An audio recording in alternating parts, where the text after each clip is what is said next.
దేవునికి స్తోత్రం కలుగునుగాక. క్రీస్తునందు ప్రియమైన యేసుతో ఏకాంత సమయం క్వైట్ టైం కార్యక్రమ వీక్షకులందరికీ ప్రభువైన యేసుక్రీస్తు నామం పేరట విజన్ క్యూటీ ఫెలోషిప్ తరఫున ప్రత్యేక వందనాలు, శుభాలు తెలియజేస్తూ నేటి ధ్యాన కార్యక్రమానికి మిమ్మల్ని ప్రేమతో ఆహ్వానిస్తున్నాను. ప్రియులారా, నేటి ధ్యానం కొరకై ఏర్పాటు చేయబడిన పరిశుద్ధ లేఖన భాగము తెస్సలోనిక 2వ పత్రికలో నుండి 3వ అధ్యాయము మొదటి నుండి చివరి వరకు అనగా 17 వచనాలు. ప్రియులారా, మీ దగ్గర బైబిల్స్ అందుబాటులో ఉన్నట్టయితే నాతో పాటు మీరు కూడా బైబిల్ తెరవండి. ప్రియులారా, కొన్ని వచనాలు చదివి మనము ప్రార్థన పూర్వకంగా నేటి ధ్యాన భాగంలో పాల్పొందుదాం. తెస్సలోనిక 2వ పత్రిక 3వ అధ్యాయము మొదటి 17 వచనాలలో కొన్ని వచనాలు నిమిత్తం చదివి వినిపిస్తాను. మొదటి నుండి. తుదకు సహోదరులారా, మీలో జరుగుచున్న ప్రకారము ప్రభు వాక్యం శీఘ్రముగా వ్యాపించి మహిమపరచబడి నిమిత్తమును, మేము మూర్ఖులైన దుష్ట మనుషుల చేతుల నుండి తప్పించబడి నిమిత్తమును మా కొరకు ప్రార్థించుడి. విశ్వాసము అందరికీ లేదు, అయితే ప్రభు నమ్మదగిన వాడు, ఆయన మిమ్మను స్థిరపరిచి దుష్టత్వము నుండి కాపాడను. మేము మీకు ఆజ్ఞాపించు వాటిని మీరు చేయుచున్నారనియో ఇక చేదురనియో ప్రభునందు మిమ్మను గూర్చి నమ్మకము కలిగి ఉన్నాం. దేవుని అందలి ప్రేమయో క్రీస్తు చూపిన ఓర్పును మీకు కలుగున్నట్లు ప్రభు మీ హృదయములను ప్రేరేపించునుగాక. 6వ వచనం కూడా చదివి మనము ధ్యానంలోకి వెళ్దాం. సహోదరులారా, మా వలన పొందిన బోధన ప్రకారం కాక అక్రమంగా నడుచుకుని ప్రతి మనుషుని యుద్ధ నుండి తొలగిపోవాలనని మన ప్రభువైన యేసుక్రీస్తు పేరట మీకు ఆజ్ఞాపించుచున్నాము. పిల్లారా, చదవబడినటువంటి లేఖన భాగమును దేవుడు మన ధ్యాన సమయం కొరకు దీవించి ఆస్వాదించునుగాక. వీటన్నింటిని ప్రియులారా, మనము చదవబడిన లేఖనాన్ని ఆధారంగా నేటి పాఠ్యభాగ సారాంశాన్ని జాగ్రత్తగా మనం గమనిస్తూ దీనికి ఏర్పాటు చేపించినటువంటి ప్రధాన అంశము ఒక ప్రశాంతమైన మరియు క్రమమైన జీవితం. ఒక ప్రశాంతమైన మరియు క్రమమైన జీవితం, ఏ క్వైట్ అండ్ ఆర్డర్లీ లైఫ్ అనే యొక్క అంశమును ప్రియులారా మనం ఆధారం చేసుకొని నేటి పాఠ్యభాగ సారాంశాన్ని జాగ్రత్తగా మనం గమనించినట్లయితే, పౌలు సువార్త ప్రకటించినప్పుడు అనేక రకాలైనటువంటి హింసలు భరించాడు. కానీ పట్టుదలతో ఉన్న వారికి ప్రభువు నమ్మకంగా ఉంటాడని నమ్మకాన్ని ఆయన వారికి జ్ఞాపకం చేస్తూ నమ్మకాన్ని కోల్పోవద్దంటూ, అలాగే బద్ధకంగా పనిచేసేటువంటి వారితో సహవాసం చేయవద్దని, బదులుగా తాను వారికి ఉంచినటువంటి క్రమశిక్షణ మాదిరిని అనుసరించమని తెస్సలోనికలో ఉన్నటువంటి సంఘాన్ని కోరుతున్నాడు పౌలు గారు.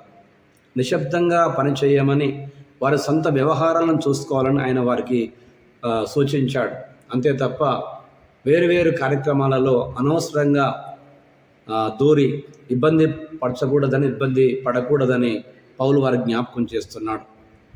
అలాగే పనిచేయ ఇష్టపడినటువంటి వారికి ఆహారం కూడా అందించకూడదని పౌలు సీరియస్గానే జ్ఞాపకం చేశాడు స్పష్టంగా ఈ లేఖన భాగంలో.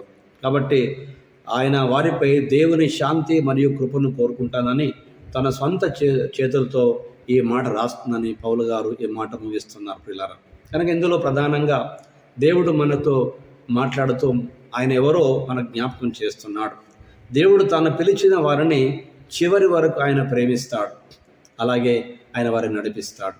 కనుక ఆయన ప్రేమ అంతం వరకు ఉండేటువంటి ప్రేమ.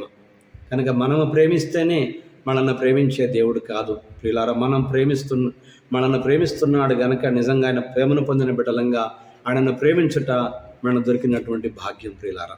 కనుక నేటి పాఠ్యభాగంలో నుండి నిజముగా దేవుడు తెస్సలోనిక సంఘంతో ఉన్నటువంటి ఒక విషయాన్ని జ్ఞాపకం చేస్తూ పౌలు గారు ఆ సంఘము ఇంకా ఒక యవ్వన సంఘముగా ఉందని, ప్రభు వారికి అండగా ఉంటాడని, వారి పట్ల శ్రద్ధ వహిస్తున్నాడని పౌలు వారికి హామీ ఇచ్చాడు. కాబట్టి పౌలు తనను తాను వారి కొరకు ఎంతో ప్రయాసపడి వారిని పెంచేటువంటి ఒక విధానం తీసుకున్నానని పౌలు వారికి జ్ఞాపకం చేస్తున్నాడు ప్రియులారా. కాబట్టి నమ్మకమైన వ్యక్తిగా దేవుని పనిలో సంరక్షణలో సురక్షితంగా ఉండడమే కాదు, మనము ఒక పరిణితి చెందినటువంటి వారంగా బలంగా ఎదుగుతూ నమ్మకంగా ఉండాలని పౌలు కోరుతున్నాడు. తన ఉత్తరంలో ఈ సంఘాన్ని కోరుతున్నాడు ప్రత్యేకంగా ప్రియులారా. ఇందులో ప్రధానంగా దేవుడు మనతో మాట్లాడే మాటలు మనం జ్ఞాపకం చేసుకున్నట్లయితే, తనకు కేటాయించిన పనిని చేయడానికి నిరాకరించే వ్యక్తి విశ్వాసుల సమూహానికి ఎప్పుడైనా భారంగానే మారతాడు. ఎవరైనా వాక్యానికి అవిధేయత చూపి విశ్వాసుల సమూహానికి అంతరాయం కలిగించినప్పుడు సంఘము తప్పకుండా ఒక క్రమశిక్షణ కార్యక్రమాన్ని చేపట్టాలని పౌలు కోరుతున్నాడు.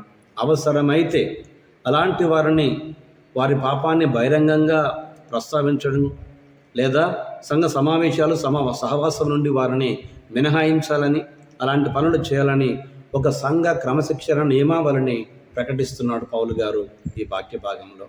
కనుక ప్రియులారా, అప్పుడప్పుడు నేటి మన సంఘాలలో వాక్యం మనం జ్ఞాపకం చేసినట్టుగా నిజమే ఒక చక్కటి ఆత్మ సంబంధమైనటువంటి సంఘ క్రమశిక్షణ పద్ధతిని పాటించగలిగితే సంఘం ఎప్పుడు దేవునికి మహిమకరంగా, లోకానికి మాదిరికరంగా ఉంటుందని ఈరోజు పౌలు మాటల ద్వారా మనకు జ్ఞాపకం చేయబడుతుంది ప్రియులారా.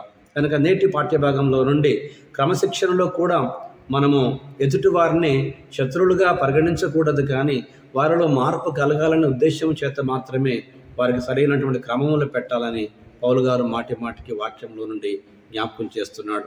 కనుక నిజంగా వారందరూ క్రీస్తులో మన సహోదరులు తప్ప మన శత్రువులు కాదు ప్రియులారా. కనుక నేటి ధ్యాన భాగంలో పాల్పొందుతున్న ప్రియ సహోదరుడా, నీ జీవితంలో నిజంగా నీవు దేవుని సంఘ క్రమశిక్షణను పాటిస్తూ సంఘ క్షేమాభివృద్ధి కొరకు, దేవుని మహిమ కొరకు సమస్త కార్యక్రమాలు చేయడానికి ఆశిస్తున్నావా? లేక నీ సొంత ఆలోచనను ఎలాగైనా కొనసాగింప చేయాలని సంఘములో కలిగేటువంటి ప్రతి కార్యక్రమానికి ఏదో విధంగా అడ్డు తగిలడం ద్వారా, ఆటంకపరచడం ద్వారా నీ గొప్పతనాన్ని చాటుకొని దేవుని మహిమను దొంగిలించే ప్రయత్నం చేస్తున్నావా? ఏదైనా దేవుడు నేరుగా తన వాక్యం ద్వారా మాట్లాడుతుండగా ప్రియులారా, ఒకవేళ అలాంటి తప్పిదములో ఉంటే ఇప్పుడే ప్రభు దగ్గర క్షమాపణ పొందుకొని ఒక ప్రశాంతమైన, ఒక క్రమశిక్షణ కలిగినటువంటి జీవితం జీవించగలిగితే అది దేవునికి మహిమ, మనకు ఆశీర్వాదం ప్రియులారా. కనుక నిజమే ప్రభుతో ఉండేటువంటి బిడ్డలు ఎప్పుడైనా ప్రశాంతంగా ఉంటారు, క్రమశిక్షణంగా ఉంటారు. అయితే లోకము మన నుండి ఏదే ఆశిస్తుంది. అప్పుడప్పుడు లోకంలో ఉన్న ఓ సామెత వింటుంటాం ఏంటంటే, క్రైస్తవులు నీట్గా ఉంటారని. అవును, వాళ్ళు నీట్గానే ఉంటారు, కానీ వారి గురించి మరొక మాట లోకం చెప్పగలగాలి, వారు నీతిగా ఉంటారని. అవును ప్రియులారా, నీతి కలిగి ఉండుట ప్రభు బిడ్డలంగా మనకున్న గొప్ప అవకాశం. అలా బ్రతకగలిగినప్పుడు మన నమ్మిన దేవునికి మహిమ, ఆయన బిడ్డలంగా మనకు ఆనందం, ఆశీర్వాదం. ఆ విధంగా ప్రియులారా, ప్రభు మన పట్ల కృప చూపించాలని రండి ఓ ప్రార్థన చేసుకొని కార్యక్రమం ముందుకు వెళదాం.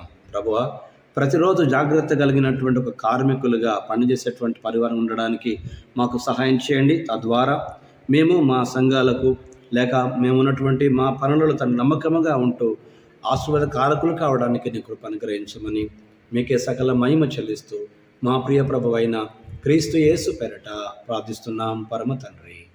ఆమేన్, ఆమేన్. ప్రియులారా, ప్రభువారు నిత్యము తన వాక్యం ద్వారా మనతో మాట్లాడుతూ మనల్ని ఎంతో ఆదరిస్తూ ఉండగా, నిజంగా ఆదరించబడ్డటువంటి వారు, వాక్యం ద్వారా మేలు పొందినటువంటి వారు, మీ అనుభవాలు, అనుభూతులు మాతో పంచుకోండి.